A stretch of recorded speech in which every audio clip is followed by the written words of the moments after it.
Ayan guys, meron na naman tayo ditong bagong mag-upgrade. Ito naman ang ganyang gagamitin, ano. Ito yung carb niya, 4S1M na 32 mm. Ayan. Ito ata ang sukat nandito. Ayan, 32 mm yung kanyang carb.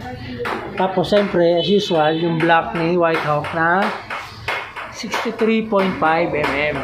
Ayan.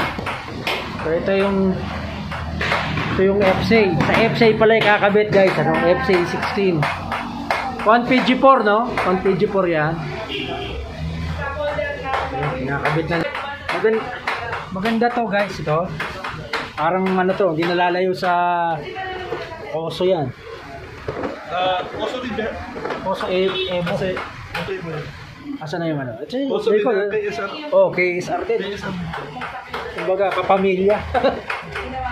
Ito, may extra siya dito. Yan, pag ano mo, extra ng baso. Itong baso, plastic yan. Pero pwede rin yung ilagay doon, palit. Tapos may mga extra hose. Ito, ano, para saan to? Manifold? Manifold pero hindi na dito nila. Ah, okay. Yung stock pa rin, ginamit mo.